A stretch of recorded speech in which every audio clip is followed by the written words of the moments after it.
Welcome back to Three's In this afternoon. This next story I have to share with you falls under the category of 6 degrees of separation, if you will, although I don't think it takes the whole 6 degrees. But it's a story that I kind of pieced together from a few other stories that I'd been privy to, if you will. It all began with a book that my roommate from Southeast Asia, Alan Kibberts, recommended to me, a book called A Higher Call by Adam Makos.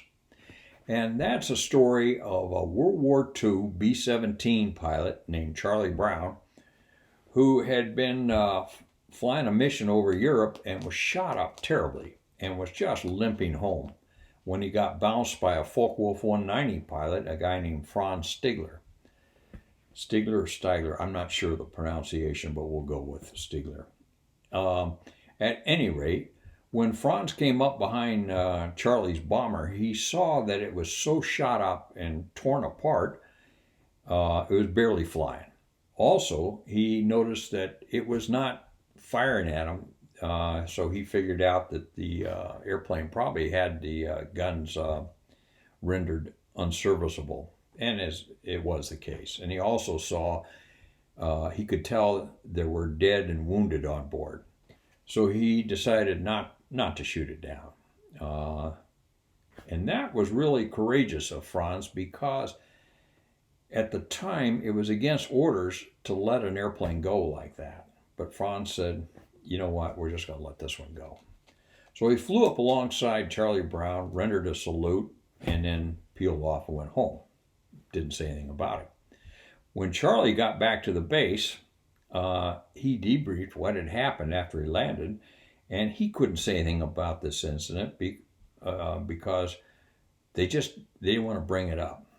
And I'll let you read more of the rationale and the details of this encounter when you read the book. It's a fascinating book. So you have that story there. 1985, Charlie happened to attend a pilot training class reunion in Las Vegas. And a classmate of his was a fellow named Joe Jackson. Well, Charlie was telling Joe about the encounter. He hadn't thought much about it over the years, as it was quite haunting to him, if you will. But he tells Joe this story, and he mentions to Joe that the German pilot had come up alongside and saluted him before departing. And Joe says, well, why don't you try to find Franz? Of course, he didn't know his name at the time.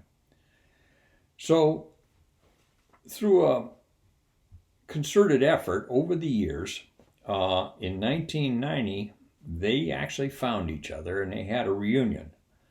And as it turns out, Joe Jackson had a hobby at that time of videotaping, so he videotaped the two getting together and sharing their memories. Now, take that story and we'll kind of set it aside for a little bit. In 1977, I was the accident investigator on a T-38 accident at Shepherd Air Force Base in Texas. The wing commander was a fellow named William Bill Jesse Campbell. So one night, Colonel Campbell invited us over to his house, and we're sitting there. We had dinner, just a great dinner. And then after dinner, we're sitting around talking, and Jesse proceeded to tell us about this one mission he flew in Vietnam as a co-pilot to a fellow named Joe Jackson. Now, Joe Jackson, as it turns out, was awarded the Medal of Honor for this mission, and Jesse was awarded the Air Force Cross. But what the deal was, they were flying. Jesse was actually giving Joe a check ride. He was a flight examiner at the time, and he was flying from the right seat. So Joe is the pilot in command, flying from the left seat, and they're flying about when they heard that 3 Americans had been left behind at this remote Special Forces base that had a runway. They had had a couple aircraft shot down during the evacuation of this air base, and when the last airplane flew out, soon after they discovered they'd left 3 guys behind. So without hesitation, Joe takes his aircraft and they dive to the runway and they land and they taxi to the end, And as they're turning around, they had lowered the ramp, and these three guys came running out from the jungle, hopped on board. Joe took off amidst heavy gunfire and got airborne, flew back to base, and as I later learned, not one bullet hit their airplane, but there was a heck of a lot shot at them. Plus a rocket had been shot at them that had hit the runway on the way toward the airplane and busted up. It didn't go off, so they were lucky in that respect. So they get back to the base with these three guys, and end of story, or so you would think. Now let's wind the clock forward to 2014, when I attended my 50th high school reunion. And it was during that reunion I met a fellow named Jim Lundy.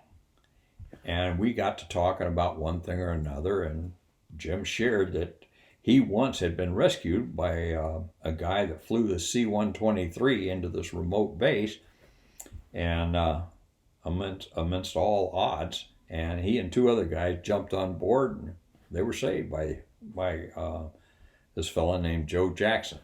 So now, a couple, 3 years ago, as I'm reading this book, I start piecing all this together, and it's just fascinating to me to think that I'd met Bill Campbell, who told me that story. Bill obviously knew Joe, and Joe had been a classmate of Charlie Brown's and had made a video of those two, and then Jim Lundy hops on board. Just a fascinating story to sit there and hear it firsthand from a couple different sources. I just love stories like this, especially when they involve aviation, and I'll share a couple more with you as the channel evolves. But suffice to say, this will be the first one of that series. I think Bill Campbell has passed away now. So has Joe Jackson. I never met Joe. Didn't meet Charlie Brown or Franz Stigler. But I did meet Jim Lundy, and I can tell you firsthand what a great guy he is. So I hope you enjoyed the story. I will provide links to further explanations of this story in the description of this video. So once again, thanks for tuning in to 3Zen. Let me be a part of your afternoon or morning. Really enjoy telling you stories. Take care.